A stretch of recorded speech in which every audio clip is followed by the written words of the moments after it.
ዛሬ እንግዲህ የፍጻሜ ጨዋታ ይደረጋል። በኤል ክላሲኮ ፍልሚያ ሪያል ማድሪድ ከባርሴሎና የሚያደርጉ ጨዋታ ይጠበቃል። ባርሴሎና ወሳኙን አጥቂ ዛሬ አያሰልፍም ሌቫንዶስኪ ብዙም ያጎላቸው ይመስለኛል። በዚህ የውድድር ዓመት የባርሴሎና ወሳኙ ተጫዋች ነው ያለ ጥርጥር። እንደው በጨዋታዎች እንኳን ከለካ ነው በዚህ የውድድር ዓመት 48 ጨዋታዎችን አድርጓል። እሱ ላይ በጣም ብዙ ቁጥር ነው። ግን ጨዋታ ብቻ አይደለም ለባርሴሎና ሌቫንዶስኪ ግቦችም ላይ በዚያው ልክ ተሳትፏል። 43 ግቦች ላይ በቀጥታ ተሳትፎ አድርጓል። በዚህ እድሜ ይህንን ያሰበ ሰው ያለ አይመስለኝም ነበር። ክረምት ላይ ጥሩ ባካፕ ሊይዙ ይገባል የሚል የብዙ ሰዎች ጥያቄ ነበር። እንግዲህ ሁነኛ አጥቂ አላስፈረሙም። ክረምት ላይ የተማመኑት የመስመር ተጫዋቾቻቸውን ነው። እነሱም ለክለቡ ውጤታማነት ከሌቫንዶስኪ ያልተናነሰ አንዳንዶቹ ከሱም የላቀ ሊሆኑ ይችላል በቀጥታ በሚና ከለካ ናቸው። ግን በቀጥታ ግብን ብቻ ከተመለከትን ሌቫንዶስኪ በደንብ ሊያጎላቸው እንደሚችል በእርግጠኝነት ይጠበቃል። እና ደግሞ የመጨረሻዎቹ ያልነበረባቸው ጨዋታዎች ላይ እንዴት ግብ ማስቆጠር ባርሴሎና እንደተቸገረ በግልጽ ያየን ይመስለኛል። ከሁለት ግብ በላይ ማስቆጠር በጣም እየተቸገረ እንዲያውም የመጨረሻው ጨዋታ ላይ ሳይታሰብ ነው በጭማሪ ሰዓት ላይ ራፊኒያ ግብ አስቆጥሮ ላሊጋውን አሸንፈው የወጡት እንጂ ነጥብ የሚጋሩበት እድል በጣም ሰፊ ይመስል ነበር። ስለዚህ ያለሱ ነገሮች በጣም ከባድ እንደሚሆኑ በደንብ መናገር ይቻላል። ግን ስለ ኤል ክላሲኮ ካነሳን ከጨዋታው ቀድሞ የብዙዎችን ሀሳብ የሳበው የሪያል ማድሪድ ድርጊት ይመስለኛል። ምክንያቶች አሉት ሪያል ማድሪድ እንዲህ ለመሆኑ። ይቅርታ የሪካርዶ ዴ ቡርጎስ የዛሬው የጨዋታ የመሃል ዳኛ ከጨዋታው በፊት የሰጡት አስተያየት የሪያል ማድሪድ ሰዎችን አስቆጥቷል። ግን እሳቸውም ቢሆኑ ያለ ምክንያት አልነበረም ያንን አስተያየት የሰጡት። ጋዜጣዊ መግለጫው ላይ ብዙ አልነበርንም። ዳኞች ጋዜጣዊ መግለጫ ሲሰጡ አላውቅም። ለመጀመሪያ ጊዜ ነው የምሰማው። በኤል ክላሲኮ በኮፓ ዴላሪ ይሰጡ ነበር ተባለ። እኔ ከዚህ በፊትም ሰምቼ አላውቅም። እንግዲህ ወይ እንዲህ አይነት አነጋጋሪ ነገር ተፈጥሮ ስለማያውቅ እና ደግሞ ብዙ ጊዜ ዳኞች ላይ ስለማናተኩር እኛም ለዚያ ይሆናል ሰምተነው የማናውቀው። ግን የትናንትናው በጣም የተለየ ነበር። እሳቸው አስተያየታቸውን ሲሰጡ ሪያል ማድሪድ በቴሌቪዥን ጣቢያው ያደረገብኝ ነገር በጣም ጎድቶኛል። ስለኔ በጣም ብዙ ደጋግሞ ተወርቷል በማድሪድ ጣቢያ ላይ ብቻ ሳይሆን በሌሎች ጣቢያዎች ላይ በሱ ባሳደረው ተጽዕኖ ምክንያት ስለኔ ብዙ ነገር ተወርቷል። ግን የተፈጠረውን ነገር እኔ ልንገራችሁና እናንተ ፍርዱን ፍረዱ የሚል ንግግር አደረጉ። ከቤተሰቦቼ መካከል በእኔ የዳኝነት ህይወት ምክንያት እየተጠቁ ያሉ ሰዎች አሉ። ለምሳሌ አስቡት፣ ልጃችሁን ትምህርት ቤት እንዲማር ልካችሁት በትምህርት ቤት ውስጥ የትምህርት ቤት ጓደኞቹ ህፃናት መጥተው አባትህ ሌባ ነው የሚል ንግግር ወይም ስድብ ሰድበውት እያለቀሰ ቦርሳውን አዝሎ ከትምህርት ቤት ሲመጣ ያለውን ስሜት እንደ አባት አስቡት በሚል ልብ የሚነካ ንግግር ነው ያደረጉት። ብዙ ሰው እኔ ከዚህ በላይ ሊረዳ የሚችልበት ምሳሌ ያለ አይመስለኝም። የእሳቸውን መጠቃት ግን ምሳሌ አይደለም። ልጃቸው ላይ የሆነን ነገር ነው እሳቸው ያወሩት በጋዜጣዊ መግለጫው ላይ እና በኋላ እንዲያውም ነገሩ ምን ያክል ኢሞሽናል እንዳደረጋቸው እና በሚዲያ ፊት በካሜራዎች ፊት ነው እንባቸው የመጣው እና ያለቀሱት። በቤታቸው ምን ያህል እንዳነቡ ማሰብ ቀላል ይመስለኛል። ይሄኛውን ስሜታቸውን በጣም ተቆጣጥረው እንደ ኖርማል ሰው ነበር ሊያወሩ ነገሩን የጀመሩት። ግን ብዙ እንደጎዳቸው የሚያሳየው እንባቸው ቀደማቸው በኋላ ላይ እና በዳኝነት ህይወቴ ምክንያት እንዲህ ሊሆን አይገባም። ቤተሰቦቼ ይሄ ሊደረግባቸው ይሄን ህይወት እንዲኖሩ ሊደረግ አይገባም እና ከታች ጀምሮ ባለ የዳኝነት ስርዓት ውስጥ ዳኞች እንዲህ አይነት መስዋዕትነትን እንዲከፍሉ እየተደረገ ነው በሚል ሊቆም ይገባል የሚል አይነት መልእክት ያለው አስተያየታቸውን ሰጡ። ከዚያ በኋላ ተከተሉና ጎንዛሌዝ ፈርቴስ የቪአር ዳኛ ናቸው በዚህኛው ጨዋታ ላይ። እሳቸውም ጋዜጣዊ መግለጫው ላይ ነበር፣ ሁሉም ዳኞች መገኘት ስለነበረባቸው እደግፈዋለሁ ወንድሜ እደግፈዋለሁ አይነት የሚል እንዲያውም አቅፎ ሁሉ አባበሏቸው ሰው ጋዜጣዊ መግለጫ ላይ። የማድሪድ ሰዎች ይሄ ጋዜጣዊ መግለጫ የተሰጠው ከጨዋታው ከ24 ሰዓታት ቀድሞ ነው እና የስፔን እግር ኳስ ፌዴሬሽን የዕለቱን ዳኞች ሊያነሳቸው ይገባል። ምክንያቱም ከጨዋታው ቀድሞ የኛን ስም አጠልሽቷል የመሃል ዳኛው። እንዲህ አይነት የስም ማጥፋት ያደረገ ዳኛ ጨዋታው ላይ ጥሩ ውሳኔ ይወስናል ወይም ገለልተኛ ውሳኔ ይወስናል የሚል እምነት የለንም። ስለዚህ ዳኛው ሊቀየር ይገባል የሚል መግለጫ ወጡ። ብዙዎች ይጠብቁ የነበረው በዚህ ልክ ምናልባት የሪያል ማድሪድ ትችት ህይወታቸውን ጎርቶ ከሆነ እንዲያውም ይቅርታ ነበር ይጠየቅ የነበረው። በጣም ትልቅ ክለብ ነው። እኔ በየትኛውንም ጨዋታ ሉዝ ቢያደርግ በዳኛ ምክንያት በዚህ ልክ የሚያስቆጣ የዳኛን ህይወት የሚያበላሽ አይነት ድርጊት ውስጥ መሳተፍ ነበረበት የሚል እምነት የለኝም። ነገር የጀመረው ከኢስፓኞል ጋር ከነበረው የላሊጋ ጨዋታ በኋላ ነው። በኢስፓኞል 1-0 ተሸነፉ። ግን ክርክሩን ያስነሳው ኪሊያን ኤምባፔ ላይ ጥፋት ተሰርቷል። ስለዚህ ያ ጥፋቱን የሰራው ተጫዋች የቀይ ካርድ መመልከት ነበረበት የሚል አቋም አላቸው የማድሪድ ሰዎች። በእለቱ የነበሩት ዳኞች የመሃል ዳኛው እሳቸው ይሆኑ እንጂ ግን ቪኤአር ላይ የነበሩት ዳኞች ጭምር ሁነቱን በቪኤአር ካስመለከቷቸው በኋላ የቀይ ካርድ አይገባውም ብለው በቢጫ ካርድ ነው የጸኑት ዳኛው። ስለዚህ ይሄ የእሳቸው ውሳኔ ብቻ አይደለም እና ሪያል ማድሪድ በግልጽ እሳቸውን ከጨዋታው በኋላ በቲቪው ላይ ተቸ እንጂ ከጨዋታው በኋላ በነበረው አንዳንድ በሰማናቸው አስተያየቶች የስፔን ዳኝነትን ለማሻሻል ፕሮፖዛል ሁሉ ቀርጾ ሄዷል እና አብዛኞቹን ዳኞቻቸውን ተዋቸው፣ እነዚህ ጨዋታ ለማጫወት የሚበቁ አይደሉም በሚል የንቀት ምልክት ሁሉ ያለበት ደብዳቤ ነው ለእግር ኳስ ፌዴሬሽኑ ያስገባው በሚል መነጋገሪያ እንደነበረ እናስታውሳለን። ጥያቄያቸው ውድቅ ተደረገ። ድጋሚ በዚህኛው ዙር እንዲህ አይነት ጥያቄ ይዘው መጡ።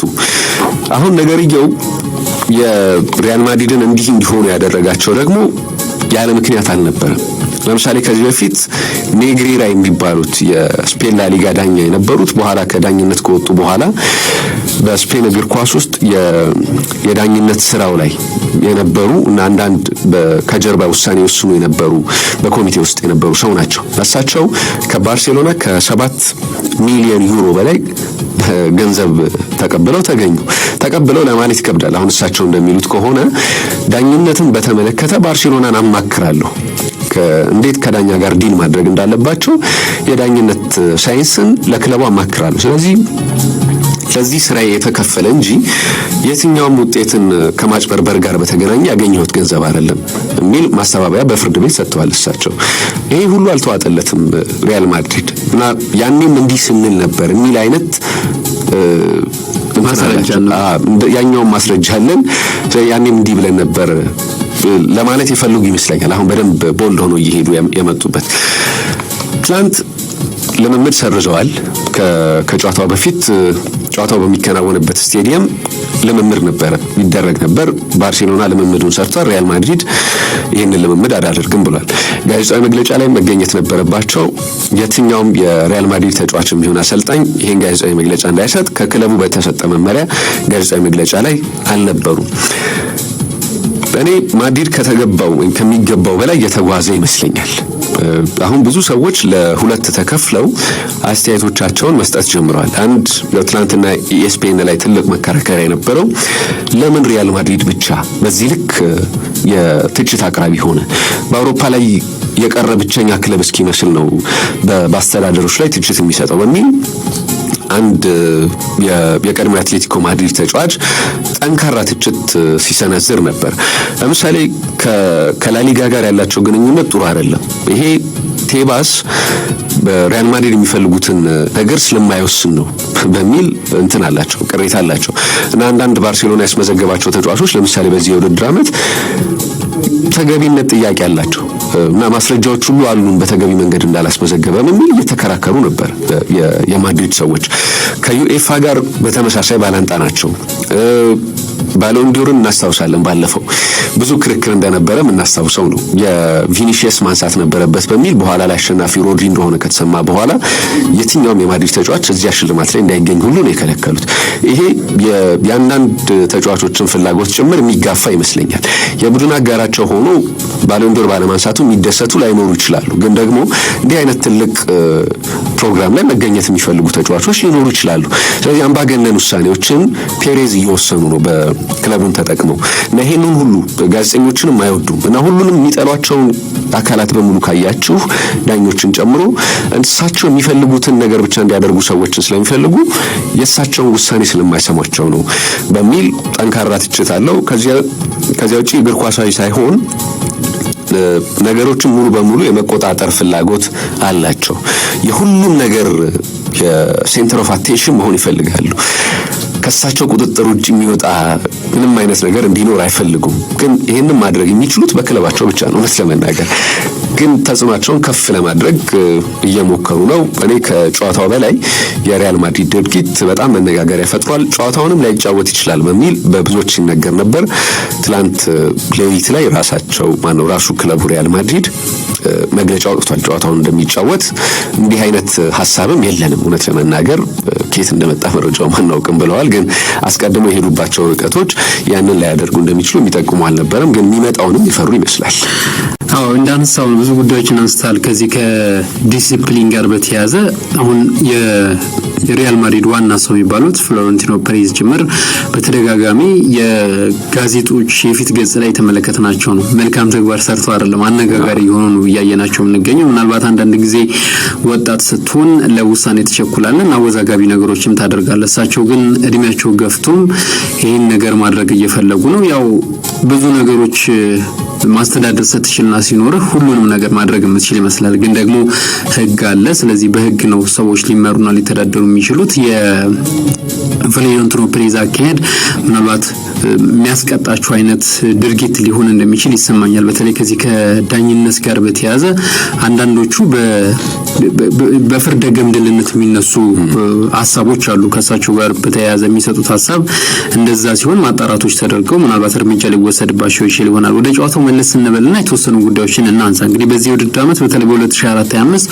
ሪያል ማድሪድና ባርሴሎና ሁለት ጊዜ ተገናኝተው ነበር። ያው የ2024 የመጨረሻው ጨዋታ እንደዚህም 2025 ከገባ በኋላ በላሊጋው የተገናኙበት ጨዋታ ነበር። አንዳንድ ጊዜ ተሸናንፈዋል። ስለዚህ ይሄኛው ሶስተኛ ግንኙነታቸው ነው። ከ15 ቀን በዋንጫ ሁለተኛ ጨዋታቸው አይደል? በዋንጫ ሁለተኛ ጨዋታቸው ነው። የአሸናፊዎች አሸናፊ ነበር በትክክል። ስለዚህ አንደኛውን ጨዋታ ሪያል ማድሪድ አሸንፏል፣ አንደኛውን ጨዋታ ባርሴሎና ያሸነፈበትን ውጤት ተመልክተናል። ይሄኛው ሶስተኛ ጨዋታቸው ነው በዚህ ውድድር ዓመት እና 15 ቀን በማይሞላ እድሜ ውስጥ ደግሞ እንደዚሁ በላሊጋው የሚያደርጉ ጨዋታ ይጠበቃል። ምናልባት እንግዲህ የአለፉት ዓመታት በተለይም ደግሞ ያ ከፍ ያለ የደጋፊዎች ግለት ያለበት ከዛ ውጪ የሜዳ ላይ ጉሽም ያለበት ካርዶች የማይጠፉት ኤል ክላሲኮ እንደ ድሮ አይደለም ባለፉት 2 ዓመታት እውነት ለመናገር። ግን ደግሞ ኤል ክላሲኮ ሁሌም ኤል ክላሲኮ ነው። በእያንዳንዱ ጨዋታ ላይ የሚፈጠሩ ብዙ ነገሮች አሉ። ከሜዳ ላይ እንቅስቃሴ ባለፈ የደጋፊዎች ቃላት ጦርነት የተለመደ አይነት ነገር ነው። በዚህ ውድድር ዓመት እንግዲህ ባርሴሎና ለተከታታይ በተለይም ደግሞ ዋንጫውን በዚህ የስፔን ንጉስ ዋንጫ ደግሞ ኮፓ ዴል ሬይን ለተከታታይ ሁለተኛ ጊዜ ለማሸነፍ ነው። ባለፈው ዓመት ኦሳሱናን አሸንፎ እንደወሰደ እናስታውሳለን።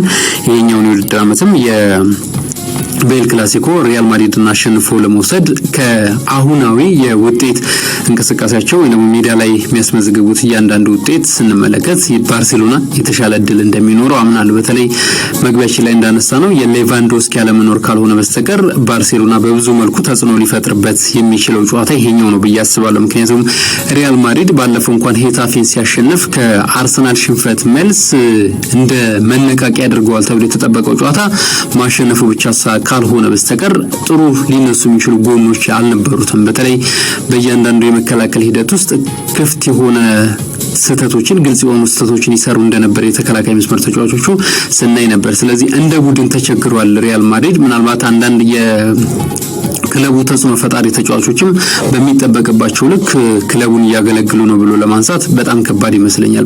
ያው አጥቂ ግብ ማስቆጠር ነው ስራው ይታወቃል። ስለዚህ ግብ እያስቆጠሩ ክለባቸውን ማገዝ የሚጠበቅባቸው ተጫዋቾች በሚጠበቅባቸው ልክ ግብ እያስቆጠሩ አይደለም። ከ2022-23 የውድድር ዓመት በኋላ ነው ሪያል ማድሪድ ይህንን ዋንጫ የሚያሳካው ካሸነፈ። ስለዚህ የበለጠ ከዋንጫው አሸናፊነት ላለመራቅና የሚያሸንፍበትን ዓመታትን ላለማርዘም እንደዚህ አይነት ጨዋታዎችን ማሸነፍ ይጠበቅበታል። ግን ቀላል አይሆንም።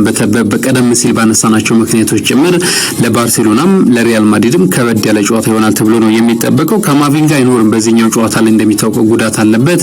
ፌርላንድ ሜንዴ ግን ምናልባት ለጨዋታ የመድረስ እድል ይኖረዋል ከጉዳት አገግሞ ከቡድኑ ጋር ልምድ መስራቱን ተከትሎ። በባርሴሎና በኩል ከሌቫንዶስኪ በተጨማሪ ባልዴና ካሴዶን በዛሬው ጨዋታ እንደማይኖሩ ሃንስ ፌሊክ በጋዜጣዊ መግለጫቸው ላይ አንስተዋል።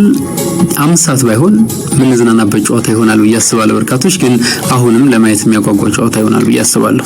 እኔ ሰዓቱ ብቻ ሳይሆን የማድሪድ ወቅታዊ ፎርም ይህንን ጨዋታ በደንብ ሊያደበዝዘው ይችላል የሚል እምነት አለኝ። በዚህ የውድድር ዓመት ኤል ክላሲኮ ከታስታውስ ከሆነ ከቅድመ ውድድር አስቀድሞ በወዳጅነት ጨዋታ ጭምር ተጫውተዋል ሁለቱ ክለቦች። ከዚህ አንስቶ በነጥብ ያደረጓቸውን በዚህ ውድድር ዓመት ያደረጓቸውን ሁሉንም ጨዋታዎች ያሸነፈው ባርሴሎና ነው። የቅርብ ሽንፈቶቹ አንዳንዶቹ ያስደነግጣሉ። ለምሳሌ በ4-0 በሪያል ማድሪድ ሜዳ ያለቀው ጨዋታ በደንብ አንገት የሚያስደፋ ነበር። ከዚያ በኋላ በ5-2 ሁለተኛ ያለቀም ጨዋታ በባርሴሎና አሸናፊነት ልዩነታቸው በጣም እንደሰፋ የሚያሳይ ይመስለኛል። ክረምት ላይ በወዳጅነት ጨዋታ 2-1 ባርሴሎና አሸንፏል። ስለዚህ በመጨረሻ ጨዋታዎቻቸው እንኳን ከለካ ነው 11 ግብ አስቆጥሯል ሪያል ማድሪድ ላይ በእነዚህ ሶስቱ ጨዋታዎች ብቻ ከተመለከተን። ስለዚህ ልዩነታቸው በጣም እየሰፋ እንዳለ የሃንስ ፍሊክ የጨዋታ መንገድ በፍጹም በአንቸሎቲ ታክቲክ ሊቆም እንዳልቻለ ፔሬዝ በደንብ የተረዱት ይመስለኛል። እና ከጨዋታው አስቀድሞ አምባጓሮ ያስነሱበት ትልቁ ምክንያት ይሄኛው ነው የሚል እምነት አለኝ እኔ በግሌ። ነገሮችን ለምሳሌ ከዚህ ጨዋታ በፊት ነገሮች ስሙዝ ሆኖ ቢያልፉ ስለነዚህ ሁለት ተከታታይ ከ4 እና 5 ግቦች አስቆጥሮ ባርሴሎና ስላሸነፈባቸው ጨዋታዎች ነበር በደንብ የምናነሳው። እና እንዴት ማድሪድ እንደደከመ ማብጠልጠል ይጀምራሉ ሚዲያዎች ከአሉባልታው ይልቅ ይሄኛው የማድሪድን ክፍተት በደንብ ያሳያል ማለት ነው። ያ እንዲሆን የፈለጉ አይመስለኝም። እና ደግሞ ለምሳሌ ቢሸነፉ ከመጀመሪያው እኮ እናውቀው ነበር ዳኛውም ከኛ ጋር አልነበረም የሚል አመክንዮ ለመስጠት በደንብ ይመቻል። ካሸነፉ ደግሞ ዳኛን ጭምር ታግለን ያሸነፍ ነው የሚል ትርክት ለመፍጠር በጣም ይመቻቸዋል።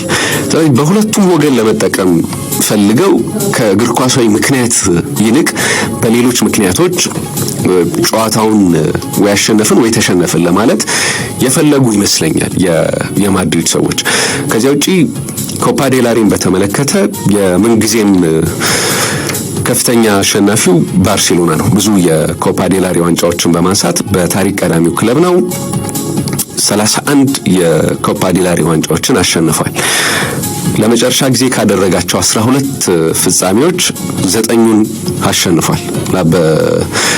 ከዚያ ውጪ ከቅርብ ጊዜ ካደረጋቸው ጨዋታዎች ለምሳሌ ከደረሱበት ሽንፈቶች መካከል አንዱ በራሱ በሪያል ማድሪድ የመጣ ነው። 2014 ላይ ካልተሳሳትኩኝ ማነው ሁለቱ በማድሪድ የመጣ ነው።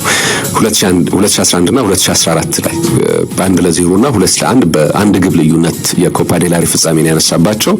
ከዚያ ውጪ 2019 ላይ ብዙዎች ያልጠበቅነው የሜሲ የመጨረሻው ዋንጫ ሊሆን ይችላል ተብሎ ሲታሰብ የነበረው ከቫሌንሺያ ጋር የነበረው ጨዋታ ነው። ባርሴሎና በቅርብ የተሸነፈባቸው ፍጻሜዎች እነዚህ ናቸው። በተቀሩት አብዛኞቹን የኮፓ ዴላሪ ፍጻሜዎች የሚያሸንፍ እና ደግሞ በኮፓ ዴላሪ ታሪክ በጣም ምርጡ ክለብ ሆኖ ለዓመታት እንግዲህ በስፔን እግር ኳስ ውስጥ ይነሳል። የሪያል ማድሪድ ችግሮች ብዙ ናቸው እንዳልነው፣ ጉዳቶች አሉበት። ግን ከጉዳቶች በላይ የቶኒ ክሩስ ያለመተካት በክለብ ውስጥ በደንብ ክፍተቱን ቁልጭ አድርጎ አሳይቶናል። አሁን ስለ አንቸሎቲ ታክቲክ ጥያቄ ማንሳት ጀምረናል። አንዳንድ ሰዎች አሁን የአሰልጣኝነት ብቃታቸውን እየጠየቅን ነው አይደለ? ብዙ ነገር ያሳኩ ሲቪያቸው በሙሉ ከዋንጫ ጋር የሚገናኝ ሰው ናቸው። እና የውድድር ዓመቱ ልክ እንደተጠናቀቀ ቶኒ ክሩስ አንድ ዓመት እንዲቆይ ይፈልጉ ነበር የማድሪድ ሰዎች። ግን ውሳኔውን ወሰነና የውድድር ዓመቱ መጨረሻ ላይ ልክ ሲለቅ ፔሬዝ ቢሮ ሄደው በዚህ ክረምት ቶኒ ክሩስን የማንተካ ከሆነ የውድድር ዓመቱ እንዳልነበር ነው የሚሆነው የሚል ማስፈራሪያ ቀድመው ነግሯቸዋል ተብሏል። ግን እሳቸው ይሄንን መጠገን አልፈለጉም ነበር። እንግዲህ አንድ ወይ የማባረሪያ ምክንያት እንዲሆናቸው የውድድር ዓመቱን ማድሪድ ደክሞ እንዲጨርስ ፈልገው ከሆነ አላውቅም፣ ወይ ባሉት ተጫዋቾች ያላቸው የራስ መተማመን ከአሰልጣኙ ከፍ ያለ ከሆነም አላውቅም። ግን እንዲህ አይነት አቋም ነበራቸው። ፔሬዝ አሁን እየሆነ ያለው በሙሉ ክሩስን ስላጣ ነው ቡድኑ የሚል እምነት አላቸው። ከዚያ ውጭ አንዳንድ ተጫዋቾችም በትክክል ትክክለኛ ፎርማቸው ላይ አይደሉም። የሚጣልባቸውን ኃላፊነት በሚገባ እየተወጡ አይደሉም። በብዙ ግዝግቦች ውስጥ ዛሬ በላካርቱያ የኮፓ ዴል ሬይ ፍጻሜ 5 ሰዓት ላይ ይደረጋል። ባርሴሎና ይህንን ዋንጫ ለ32ኛ ጊዜ ያነሳል ወይስ ሪያል ማድሪድ ባርሴሎና ላይ ካስመዘገባቸው የቅርብ የኮፓ ዴል ሬይ ድሎች መካከል ሌላኛው ሶስተኛውን ይጨምራል የሚለው የሚጠበቅ ነው። እንግዲህ ውዝግቦቹን ብዙዎች እንዳያቸው ተስፋ እናደርጋለን። ግን በጨዋታው ወቅት እንደሚኖርም ይሄ ውዝግብ ምንም ጥያቄ የለውም። የጨዋታው ዳኞች የሚወስኗቸው እያንዳንዱ ውሳኔዎች፣ የሚነፏቸው እያንዳንዱ ፊሽካዎች ከሪያል ማድሪድ በተቃራኒ የሚሆኑ ከሆነ ጨዋታዎች ማስነሳታቸው የሚቀር አይመስልም። ይሄ ጨዋታው ላይ ከፍተኛ ተጽዕኖ እንደሚኖረው ያለ ጥርጥር ከወዲሁ መናገር ይቻላል።